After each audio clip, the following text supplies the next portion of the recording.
अस्सलामुअलैकुम जी, welcome back to my YouTube channel. Hope you are all doing great.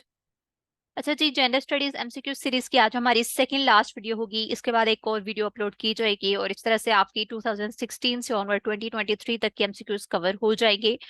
Previous videos आपको channel की playlist में मिल जाएंगे, तो लास्ट में देख लीजिएगा।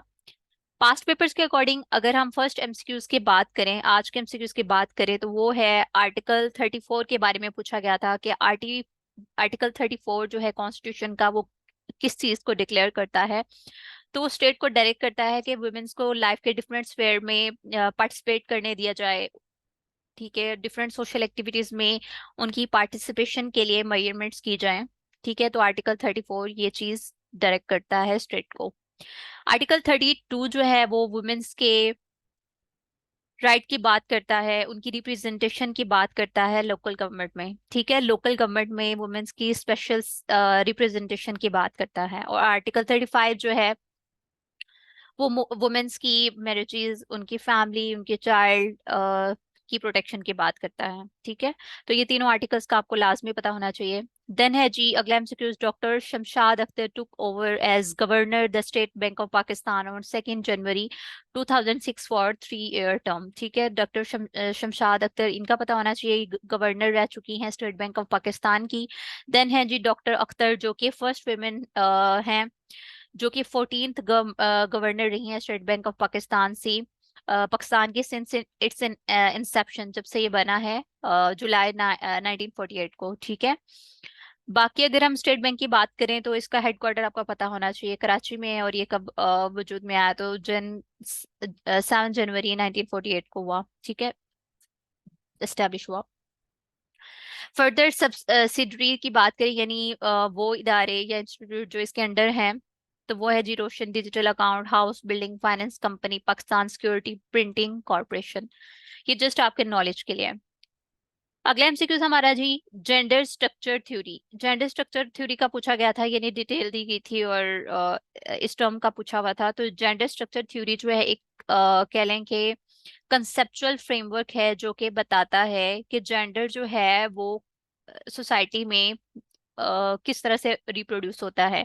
मीन्स के फैक्टर्स होते हैं जो कि एक जेंडर को प्रोड्यूस करने में, उसको स्ट्रक्चर्ड करने में इंपॉर्टेंट रोल प्ले करते हैं। वो कौन से फैक्टर हैं जी? कल्चरल और डिफरेंट मटेरियल प्रोसेसेस होते हैं, जैसे कि इंडिविजुअल, इंट्रासेक्शनल, इंटेलेक्चुअल, ठीक है, और मैक्रो डायमेंशंस।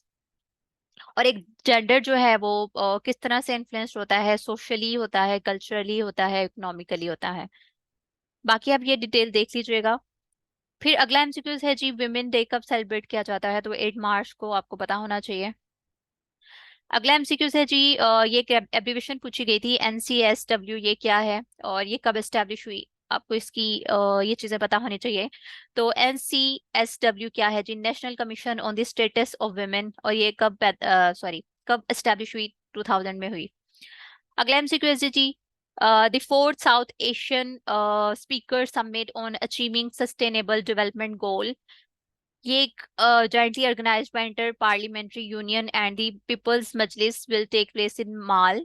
ठीक है, मालदीव्स का जो कैपिटल है, मेल माल भी बोलते हैं, मेल भी बोलते हैं, ऑन 1 और 2 सितंबर 2019 को। ठीक है, यानी मेन जो एमसीक्यू था वो यही था कि the fourth South Asian speaker summit जो हुआ था, जिसका मेन मकसद क्या था जी? अचीव करना सस्टेनेबल डेवलपमेंट गोल्स को। तो वो कि एक तो किन्होंने ऑर्गेनाइज किया था, तो वो किन्होंने ऑर्गेनाइज किया था जी? इंटर पार्लियामेंट्री यूनियन ने और पीपल्स मजलिस ने। और ये कहाँ पे हुआ? ठीक है, तो अब मालदीव्स में हुआ, मेल में, उसके कैपिटल में। किस स्टेट को हुआ ये भी आपको पता होना चाहिए। देन ये मजीद मैंने डिटेल ऐड कर दिया। ये तो fourth South Asian speaker summit था। इससे पहले 3 जो समिट हैं वो कहाँ कहाँ हुए, तो ये आपको पता होना चाहिए। 2016 वाला जो इसका समिट हुआ वो जतिया संगसन ऑफ बांग्लादेश में हुआ। देन इसका 2017 वाला समिट जो है वो संसद ऑफ इंडिया में हुआ। एंड 18 वाला जो है वो श्रीलंका में हुआ। ठीक है, द पार्लियामेंट ऑफ श्रीलंका में हुआ। ये डिटेल आपको पता होनी चाहिए। अगला एमसीक्यूज है जी, the protection of women from domestic violence act. तो ये एक्ट, डिफरेंट एक्ट्स जो हैं पीछे भी हम पढ़ चुके हैं, और अगर आपने सिलेबस थ्रू आउट कवर कर लिया तो ज़ाहिर है इसमें काफ़ी एक्ट्स के बारे में आपने पढ़ा होगा, तो इनको आप लाजमी देख लीजिएगा। इनकी डेट आपको पता होना चाहिए कि ये कौन कौन से किस साल में ये एक्ट्स जो है वो दिए गए। तो यहाँ हम एक्ट की बात करें, protection of women from domestic violence, तो वो सन 2005 में दिया गया। Is an Indian law that aims to protect women who are domestic violence victims. Next MCQs है जी, बेसिकली जो एमसीक्यूज था वो ये था कि वो कौन सी फेमिनिस्ट हैं जिन्होंने पहली बार जो सेक्स है उसके डिफेंस में बात की, यानी उसके बारे में लिखा। तो वो हैं जी क्रिस्टाइन डी पिज़ैन। 15th सेंचुरी में पहली बार इन्होंने सेक्स के डिफेंस में बात की। तो बाकी इनको मजीद इनके बारे में लिखा जाता है, बुक है द सेकंड सेक्स इसमें, जिसके राइटर हैं सिमोन डी बेबियर। ठीक है। नेक्स्ट एमसीक्यूज है जी बेनजीर भुट्टो का, कि बेनजीर भुट्टो जो है वो एक्चुअली कब प्राइम मिनिस्टर बनी, तो वो आपको पता होना चाहिए। बेनजीर सबसे पहले तो उनका आप देख लें कि वो कहाँ पैदा हुई, कराची में ऑन 21 जून 1953। एक प्रोमिनेंट पॉलिटिकल फैमिली से इनका जो है वो ताल्लुक रहा है। ठीक है। और उनके फादर जुल्फकार अली भुट्टो सबको पता है, जो कि प्राइम मिनिस्टर रह चुके थे पाकिस्तान के। देन बेनजीर भुट्टो जो हैं वो सियासत में उन्होंने कब हिस्सा लेना शुरू कर दिया, यानी ये सियासत में कब आई, तो वो 1970s में आई। ये फर्स्ट वुमेन हैं जिन्होंने मुस्लिम मेजोरिटी जो है, first women to led a Muslim majority country in modern history when she was elected as Prime Minister of Pakistan। ठीक है, फर्स्ट वुमेन है जिन्होंने मुस्लिम मेजोरिटी, मतलब एक मुस्लिम मेजोरिटी जो कंट्री है उसमें इन्होंने मतलब ये इलेक्ट हुई एज अ प्राइम मिनिस्टर 1988 में। She serve two non consecutive terms from 1988 to 1990 and 1993 to 1996। यानी बेनजीर भुट्टो जो है वो 2 बार प्राइम मिनिस्टर रह चुकी हैं। वो कौन कौन से टेन्योर में, ये आपको पता होना चाहिए। एक पहला जो टेन्योर था वो 1988 टू 1990 था, और अगला जो है 1993 टू 1996 था। नेक्स्ट एमसीक्यूज है जी planning development with women written by. ये एक बुक है, उसके बारे में पूछा हुआ है कि इसके राइटर कौन है जी। प्लानिंग डेवलपमेंट विद वुमेन, ये वैसे बेसिकली एक बुक है, तो इस पे काफी लोगों ने लिखा है। मेन इसका कोई अगर हम राइटर का सर्च करें तो वो कोई एक राइटर नहीं आता, इस पे डिफरेंट राइटर्स ने काम किया है। But according to past papers इसका जो आंसर है वो है यंग केट। और एक और बुक है gender and development a practical guide, is written by many authors. ठीक है, इस पे भी बहुत से ऑथर्स ने काम किया है, तो उसमें जो मोस्ट इन्फ्लुएंशियल राइटर हैं वो हैं जी जैनेट मॉमसन। अगला एमसीक्यू है जी कायनात Junaid has become the first female from KPK. जो एक कह लें कि फाइटर जो जेट है उसकी रही हैं, कैप सॉरी पायलट रही हैं। ठीक है, फाइटर जेट की। तो वो ये एक कायनात जुनेद का एक्चुअली में एमसीक्यू इस तरह से पूछा हुआ था कि कायनात जुनेद एक तो ये किस प्रोविंस से बिलोंग करती हैं, तो वो केपीके से बिलोंग करती हैं, और ये पाकिस्तान एयरफोर्स में फाइटर जेट की पायलट रह चुकी हैं। ठीक है। फिर है जी what do you mean by liberal feminism. Liberal feminism से क्या मुराद है, ये एक टर्म पूछी गई थी। अच्छा जी, लिबरल फेमिनिज्म जो है it focuses on achieving gender equality. Liberal feminism जो है वो जेंडर इक्वलिटी की बात करती है through political and legal reforms within the framework of liberal democracy and inform by human right perspective. तो ये टर्म पूछी गई थी।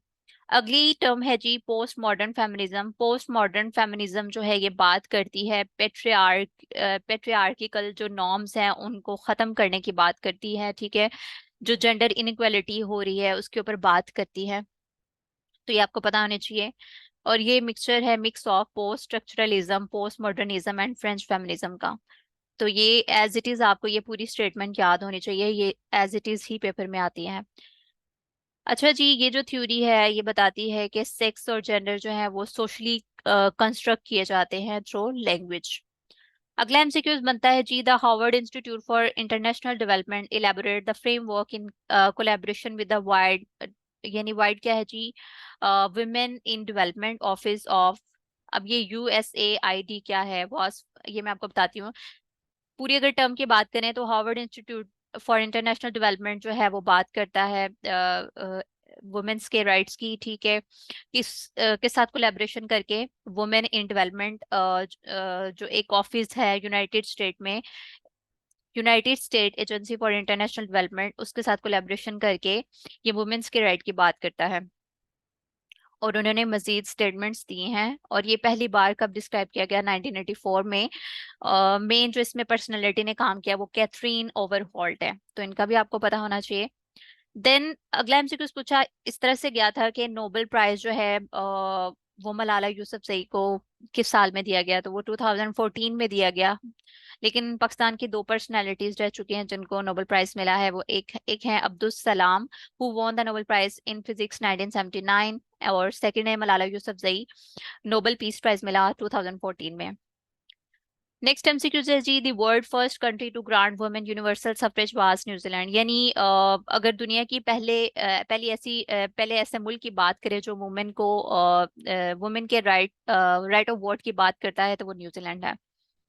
और ये जो माइलस्टोन है ये अचीव हुआ सितंबर 1893 में, जब इलेक्टोरल एक्ट ऑफ 1893 जो है वो पास हुआ।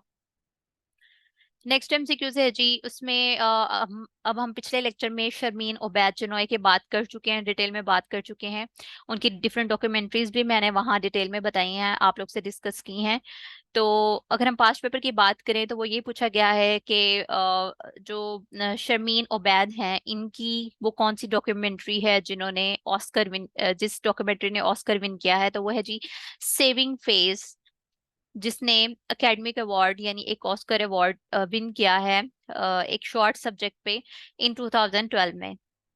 अगली अगर हम इनके दूसरी ऑस्कर विनिंग डॉक्यूमेंट्री की बात करें तो वो है जी little girl in the river, the price of forgiveness in 2016, ठीक है। तो ये दोनों आपको पता होने चाहिए। नेक्स्ट हमारी टर्म पूछी गई थी मार्क्सिस्ट फेमिनिज्म, ठीक है, तो जो कि बात करता है कि जो औरतें हैं यानी जो वुमेन हैं उनको एक्सप्लॉइट किया जाता है थ्रू कैपिटलिज्म, और जो इंडिविजुअल ऑनरशिप होती है उसके थ्रू। नेक्स्ट एमसीक्यूज है जी, रेडिकल फेमिनिज्म, ये एक टर्म पूछी गई थी। रेडिकल फेमिनिज्म जो है ये पेट्रियार्की के अगेंस्ट बात करता है, पेट्रियार्की की बात करता है कि जिसकी वजह से जेंडर इनइक्वलिटी हो रही है, वुमेन्स को सप्रेस किया जा रहा है, वुमेन्स को डिस्क्रिमिनेट किया जा रहा है, तो रेडिकल फेमिनिज्म उसकी बात करता है। नेक्स्ट है जी, feminist philosopher Judith Butler introduce the theory of gender performativity, ये मतलब ये इस तरह से भी पूछा जा सकता है कि जेंडर परफॉर्मिटिविटी जो है एक थ्योरी, ये किसने दी है, तो वो जूथ बटलर ने दी है। या ये पूछा जा सकता है कि जूथ बटलर की जो थ्योरी है वो कौन सी है, जेंडर परफॉर्मेटिविटी, ठीक है, जो कि उन्होंने 1990 में दी। फिर एक बुक है जेंडर ट्रबल, तो उसका भी पूछा जाता है कि वो किसकी बुक है, तो वो जूथ बटलर की बुक है। अच्छा जी, ये जो थ्योरी है ये बताती है कि एक जेंडर जो है वो किस तरह से कह लो कि प्रोड्यूस होता है, तो जेंडर सोसाइटी की डिफरेंट कह लो कि जब वो एक सोसाइटी में रहता है, जो वो कुछ करता है, जो कुछ परफॉर्म करता है, उसके थ्रू एक जेंडर जो है वो प्रोड्यूस किया जाता है, ना कि वो इनेट होता है। यानी पैदाइशी एक जेंडर जो है वो अपने आप को जब एक मतलब जेंडर जो है पैदा होता है, मतलब चाहे वो मेल है फीमेल है, तो वो तब नहीं प्रेजेंट कर रहा होता कि वो मेल है या female, according to theory of gender performativity. कि एक जेंडर जो है जब वो सोसाइटी में रहता है, जिस तरह से वो एक्शन परफॉर्म करता है, तब वो अपने जेंडर को फर्दर बताता है कि वो मेल है या फीमेल। तो ये थ्योरी जो है थोड़ी इस तरह से है।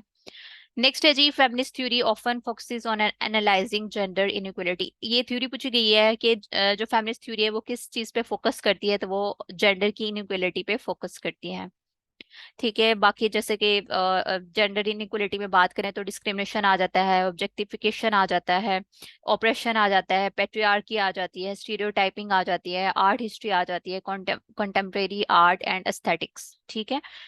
तो आज के लिए इतना ही, ये आपकी सेकंड लास्ट वीडियो है। बाकी प्लेलिस्ट आप चेक कर लें, प्रीवियस वीडियोस आपको मिल जाएंगी, और इसके बाद आपकी लास्ट वीडियो होगी, और इस तरह से हमारे जेंडर स्टडीज के एमसीक्यूज जो है वो कंप्लीट हो जाएंगे। वीडियो अच्छी लगी हो तो वीडियो को लाइक कर दीजिएगा, अपने फ्रेंड से शेयर कर दीजिएगा। Thank you so much.